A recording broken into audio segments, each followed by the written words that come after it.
तो स्वागत है आप सबका CP31 सीट के हिंदी सॉल्यूशन में। चलते हैं 900 rated 11th question not dividing.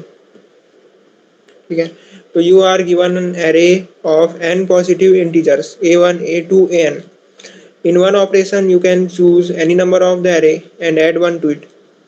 Make at most 2n operations so that the array satisfies the following property: ai plus 1 is not divisible by ai for each I equal to 1 to till n minus 1.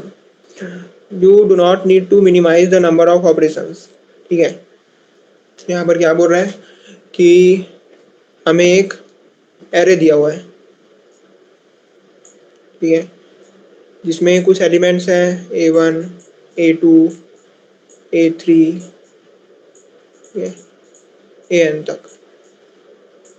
अब हमें बोला है कि हमें इस array को एक ऐसे एरे में कन्वर्ट करना है जिसमें कोई भी एलिमेंट अपने पिछले वाले एलिमेंट से डिवाइड ना हो पाए। ठीक है, यानी कोई भी एलिमेंट अपने पिछले वाले एलिमेंट से डिवाइड ना हो पाए।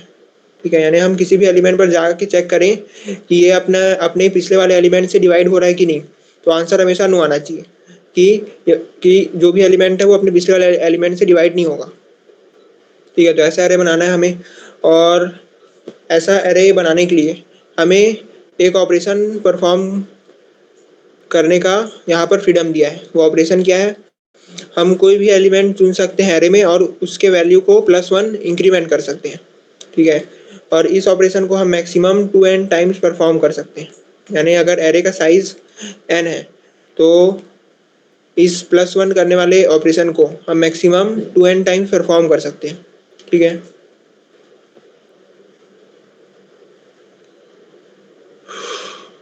ठीक है, तो जब एरे में कन्वर्ट हो जाएगा तो हमें उस एरे को रिटर्न करना है।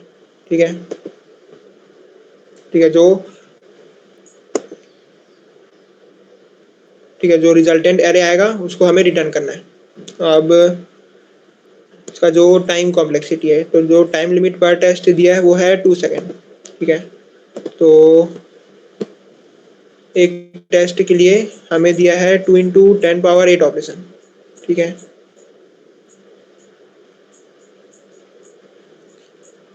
2 इंटू 10⁻8 ऑपरेशन। ठीक है, और एक टेस्ट के अंदर है 10⁻4 टेस्ट केसेस, लेकिन यहाँ पर एक और चीज़ दिया हुआ है कि that the sum of n over all test cases does not exceed 5 into 10⁻4। यानी हम यहाँ पर n को डायरेक्ट कंपेयर कर सकते हैं। ठीक है, तो ये हो जाएगा ओ एन।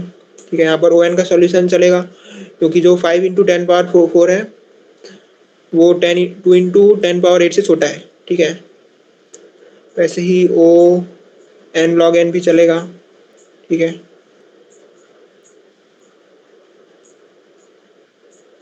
ठीक है, लेकिन ओ एन स्क्वायर नहीं चलेगा। ठीक है, क्योंकि इसमें जो अगर 5 इंटू 10⁻4 का हम स्क्वायर करते हैं तो वो 2 इंटू 10⁻8 को एक्सीड कर देगा, तो इसलिए ये सॉल्यूशन नहीं चलेगा। ये सभी सॉल्यूशन चलेंगे। ठीक है, तो ये हो गया एक्सपेक्टेड टाइम कॉम्प्लेक्सिटी। चलते हैं सॉल्यूशन में। ठीक है, तो इसका सॉल्यूशन क्या होगा। इसका एक बहुत ही सिंपल सॉल्यूशन जो पहली बार में सोचता है वो ये है कि अगर हमें किसी भी नंबर को नॉट डिवाइडिंग कर बनाना है तो हम उस नंबर को +1 इंक्रीज कर सकते हैं।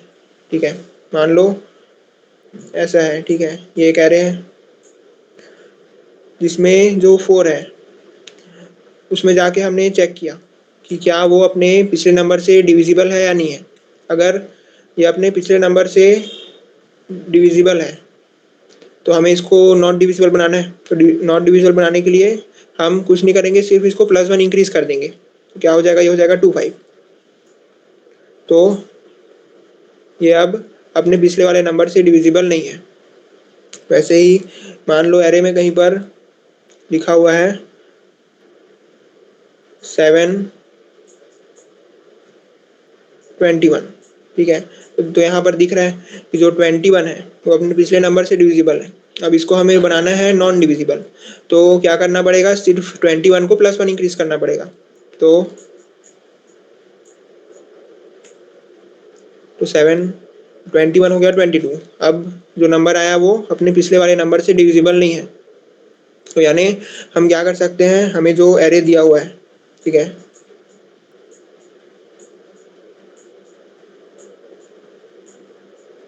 उसमें हर एक एलिमेंट में हम जाके चेक करेंगे कि क्या ये अपने पिछले वाले एलिमेंट से डिविजिबल है, ठीक है। अगर ये अपने पिछले वाले एलिमेंट से डिविजिबल है तो हमें सिर्फ इस नंबर को 1 इंक्रीज करने का जरूरत है, ठीक है। ठीक है, तो हर एक में जाके हम चेक करेंगे कि क्या ये पिछले वाले से डिविजिबल है, डिविजिबल है, डिविजिबल है। जो जो नंबर डिविजिबल है उसको +1 इंक्रीज कर देंगे, ठीक है। तो इससे जितने भी नंबर्स है वो नॉन डिविजिबल हो जाएंगे। तो लेकिन जो कहानी है वो अभी यहाँ पर ख़त्म नहीं हुआ है। इस सॉल्यूशन में एक एक्सेप्शन है जहाँ पर ये फेल हो सकता है, वो एक्सेप्शन है 1। अगर मैं कहता हूँ कि एक नंबर है, ठीक है, अब तक हम क्या कर रहे हैं, अभी तक हम लोग क्या कर रहे हैं कि हम जाके चेक करते हैं कि क्या ये पिछले वाले से डिविजिबल है। अगर डिविजिबल है तो हम +1 इंक्रीज कर देते हैं, ठीक है, तो ये नॉन डिविजिबल हो जाता है, ठीक है। अगर यही चीज़ हम 1 के केस में करें, हमने चेक किया कि क्या ये अपने पिछले वाले से डिविजिबल है, तो हमें आंसर मिला हाँ ये पिछले वाले से डिविजिबल है। तो हमने क्या किया, इसको +1 इंक्रीज कर दिया, लेकिन यहाँ पर एक फेल हो गया क्योंकि +1 इंक्रीज करने के बाद भी ये जो नंबर आया वो अभी भी अपने पिछले वाले से डिविजिबल है। यानी 1 के केस में जो हमारा ये सिंपल सा सॉल्यूशन है कि कुछ नहीं करना है, सिर्फ 1 इंक्रीज कर देना है, ये फेल हो जाता है। तो अब इससे बचने के लिए क्या करें, इससे बचने के लिए एक और सिंपल सॉल्यूशन है। वो सिंपल सॉल्यूशन ये है कि हमें जो 1 है, जहाँ जहाँ पर हमें 1 मिलेगा, हमें प्रॉब्लम किससे, हमें प्रॉब्लम है 1 से।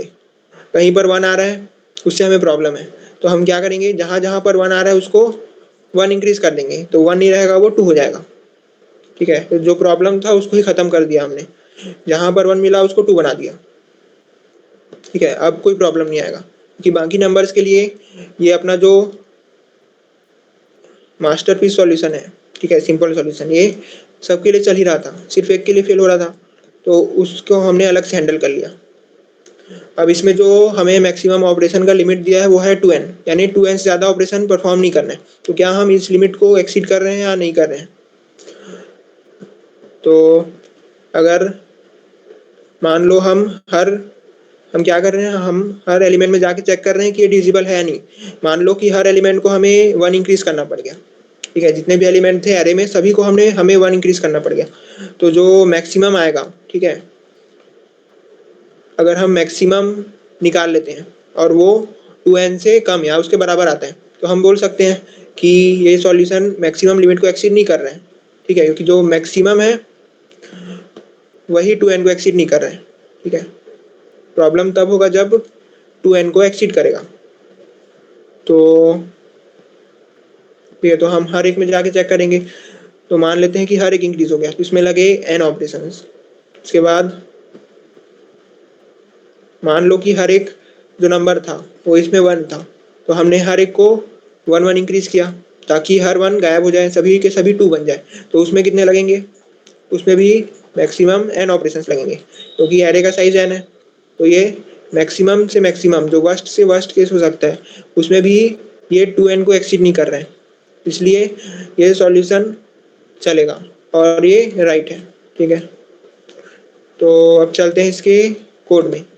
तो यहाँ पर हम एक स्टोर नाम का वेक्टर बनाया है जिसमें हम जितने भी एरे के जो एलिमेंट्स हैं उनको स्टोर किए हैं। इसके बाद अगर हमें कहीं पर 1 मिलता है तो हम उसको इंक्रीज कर देंगे, कि क्या बना देंगे, 1 से 2, यानी वो एक ऑपरेशन परफॉर्म करेंगे। उसके बाद वही वाला हम हर एक एलिमेंट में जाके चेक करेंगे कि क्या वो अपने पिछले नंबर से डिविजिबल है। अगर डिविजिबल है तो उस नंबर को 1 इंक्रीज कर देंगे। तो वही कर रहे हैं, हर एक एलिमेंट पर जाके चेक कर रहे हैं, फिर 1 इंक्रीज कर रहे हैं, ठीक है।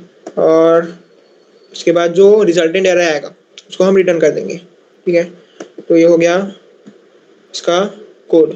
अब इसका जो टाइम कॉम्प्लेक्सिटी होगा वो होगा ओ वो होगा ओ एन, ठीक है। और इसका जो स्पेस कॉम्प्लेक्सिटी होगा वो होगा ओ एन, ठीक है। क्योंकि हर लूप यहाँ पर ओ एन में चल रहा है और जो स्टोर है वो भी ओ एन साइज का है, ठीक है, मतलब एन साइज का है। Thank you.